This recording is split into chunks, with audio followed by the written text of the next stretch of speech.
देशभरात फौजदारी कायद्यातील बदलांची अंमलबजावणी सुरू झाली आहे। या संदर्भात प्रतिक्रिया देताना निवृत्त DYSP आणि कायद्याचे अभ्यासक RR पाटील यांनी कायद्यातील बदलांच्या अंमलबजावणीवर त्याचे फायदे तोटे अवलंबून असल्याचं सांगितलं। नवीन कायद्यांची भारतीय न्याय संहिता, भारतीय नागरिक संहिता, सुरक्षा संहिता अशा 3 एकूण कायद्याची अंमलबजावणी होत आहे। सर्वप्रथम आपण सर्वांनी या नवीन कायद्याचं स्वागत केलं पाहिजे। ज्या परिस्थितीनुसार माणसं बदलत असतात, परिस्थिती बदलत असते, त्याप्रमाणे कायदेही बदलले पाहिजेत।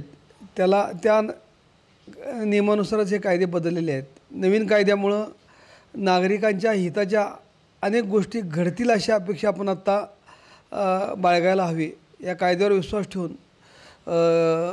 साधारणपणे या कायद्यामध्ये गुन्हा दाखल करण्याच्या पद्धती, इलेक्ट्रॉनिक्स पुरावा, त्यानंतर बऱ्याच वेळेला गुन्ह्याचा तारीख पे तारीख मिळते, त्याला सुद्धा या कायद्यानुसार आता ब्रेक मिळण्याची शक्यता दिसते। कायदे भारतामध्ये पूर्वीपासून चांगले आहेत, आताही खूप चांगले केलेत। याची अंमलबजावणी आणि त्यासाठी असणारा नागरिकांचा सहभाग आणि सहकार्य महत्त्वाचं आहे। ज्येष्ठ विधिज्ञ शिवाजीराव राणे यांनी नव्यानं लागू केलेल्या कायद्यात अनावश्यक कलम रद्द करून आवश्यक कलम लागू केली असल्याचं सांगितलं। आता ह्या कायद्याप्रमाणे बघितलं IPC मध्ये पूर्वी 511 कलम होती इंडियन पिनल कोडमध्ये, त्या नवीन कायद्यामध्ये ते आता 358 केलेले।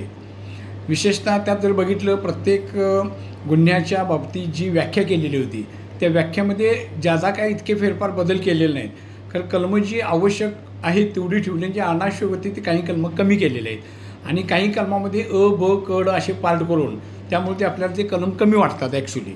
आता त्यामध्ये शिक्षेबद्दल पूर्वी इंडियन पिनल कोड जे होतं त्यामध्ये भारतीय न्याय संहिता जी आता आहे त्यामध्ये शिक्षेची तरतूद आहे। उदाहरणार्थ जन्मठेप किंवा फाशी किंवा 10 वर्ष 20 वर्ष असे जे होते, तर जन्मठेप म्हणजे काय, तर त्याचं इंटरप्रिटेशन आता नवीन कायद्यात केलं की त्याला जन्मठेप म्हणजे कसं, किती वर्षाची द्यावी, काय द्यावी, ह्याची त्याच्यामध्ये पूर्वी असंदिग्धता होती ती पूर्ण केलेलं आहे। नव्या कायद्यांमध्ये अधिक स्पष्टता असल्याचंही त्यांनी सांगितलं। पूर्वीचे जे जामीनचे अर्ज होते ते ज्या कलमाखाली दाखल होत होते त्या कलमाखाली न दाखल करता नवीन कलमाखाली असं दाखल होतील।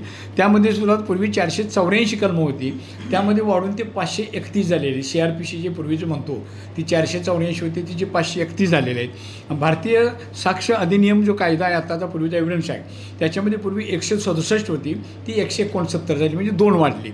आता त्याच्यामध्ये शिक्षेची तरतूद जी IPC मध्ये दाखवलेली ती नवीन कायद्यामध्ये दाखवली। त्यामध्ये रेप, पुन्हा पोक्सोमध्ये होणार एक शिक्षा, पुन्हा टाडामध्ये किंवा टाडाचा गेला आपल्या बऱ्यापैकी मोका आहे, मोकामध्ये होणाऱ्या शिक्षा, आणि त्यानंतर बाल गुन्हेगार जे पूर्वी होते ज्युव्हेनाइल जस्टिस ॲक्टप्रमाणे ज्या शिक्षा होत्या त्या शिक्षा किती वर्षापर्यंत कुणाला शिक्षा किती देता येते ह्याबद्दल त्यांनी असंदिग्धता दूर करून कोर्टाच्या मनाचा संभ्रम दूर केला। जुन्या कायद्यात जन्मठेपे संदर्भात असलेला संभ्रम नव्या कायद्यात दूर झाला असून नव्या कायद्यात गुन्हा करण्याच्या उद्देशानुसार शिक्षेची तरतूद करण्यात आल्याचं ॲडव्होकेट राणे यांनी सांगितलं। पूर्वी काय होत होतं की आपल्याकडे जन्मठेप म्हटलं की 14 वर्षांनी सोडायची, असं 14 वर्षाचं कुठेही CRPC मध्ये मॅन्युअलमध्ये किंवा त्याच्यात नव्हता येतं तरतूद, कारण ह्यांनी आता ते क्लिअर केलेलं आहे की जन्मठेप म्हणजे कशी, मग त्यामध्ये उद्देश पाहिजे मर्डर करताना, मग तो उद्देश होता का, उद्देश नसला तर अपघातानं झालेला मर्डर असू दे किंवा उद्देश नसताना झालेला मर्डर असू दे, किंवा ऑल ऑफ सडन ज्याला म्हणतो, सडन गेम अँड फाईटमध्ये म्हणतो की आपण चर्चा करताना एकमेकाचा वाद वाढवण्यात तिथल्या इथं जर मर्डर झाला हिट, म्हणजे त्या अँगरमध्ये, हिट ऑफ अँगरमध्ये, तर त्याची शिक्षा द्यावी, किती वर्ष द्यावी आणि किती दंड करावा ह्याच्याबद्दल त्याच्यात पूर्ण सविस्तर त्यांनी विवेचन केलेलं आहे। अलीकडं गुन्हेगार आधुनिक तंत्रज्ञानाचा वापर करतायत, गुन्हा करण्याची पद्धत बदलली आहे, त्यानुसार नवीन कायद्यात तरतुदी करण्यात आल्याचं कोल्हापूर जिल्हा बार असोसिएशनचे अध्यक्ष सर्जेराव खोत यांनी सांगितलं। झालेला बदल सर्वसाधारणपणे विचारात घेतला तर या जे काय बदल आहेत त्या कॉस्मेटिक चेंजेस आहेत असं म्हणायला काय हरकत नाही, कारण आता जर बघितलं तर प्रत्येक क्षेत्रामध्ये, गुन्हेगारी क्षेत्रामध्ये जर बघितलं तर आधुनिक तंत्रज्ञानाचा वापर होत चाललेला आहे। काळाच्या ओघामध्ये गुन्हा जरी तोच राहिला तर गुन्हा करण्याची पद्धत बदलत चाललेली आहे आणि बदलत्या पद्धतीमध्ये त्या सगळ्या गोष्टी जर आटोक्यात ठेवायच्या असतील तर काळाच्या ओघामध्ये कायद्यात बदल हा गरजेचाच आहे। ज्याप्रमाणे आपण घटनेमध्ये सुद्धा वारंवार बदल केलेले आहेत, त्यामुळे या ठिकाणी कायद्यात बदल केलेला आहे। नव्या कायद्यानुसार इलेक्ट्रॉनिक पुरावे ग्राह्य धरले जाण्याची तरतूद स्वागतार्ह असल्याचंही ॲडव्होकेट खोत यांनी सांगितलं. आता पुराव्याचा कायदा हा सगळ्या कायद्यांचा मुख्य गाभा राहतो. पुराव्याच्या कायद्यामध्ये अलीकडं इलेक्ट्रॉनिक इव्हिडन्स असेल, मग व्हिडिओ रेकॉर्डिंग असेल किंवा व्हॉईस रेकॉर्डिंग असेल किंवा त्याचप्रमाणे इतर कोणत्याही प्रकारचं CCTVमध्ये होणारे कायद्याच्या गुन्हे कैद केले जातात त्याबाबतचा पुरावा घ्यायचा कायद्यात तरतूद होती. पूर्वी सेक्शन 65B प्रमाणे, म्हणजे बी हा शेवटी अमेंडेड सेक्शन होता, त्याप्रमाणे त्याच्याबद्दल प्रोव्हिजन होती. 65B म्हणजे काय, तर एखादा इलेक्ट्रॉनिक इव्हिडन्स कोर्टामध्ये सादर करायचा असेल तर त्याच्या संदर्भातलं इलेक्ट्रॉनिक इव्हिडन्समधला जो काय पार्ट आहे तो खरा आणि बरोबर असल्याबद्दल त्या डिव्हाइस होल्डरनी स्वतःचं सर्टिफिकेट देण्याची कायद्यात तरतूद होती.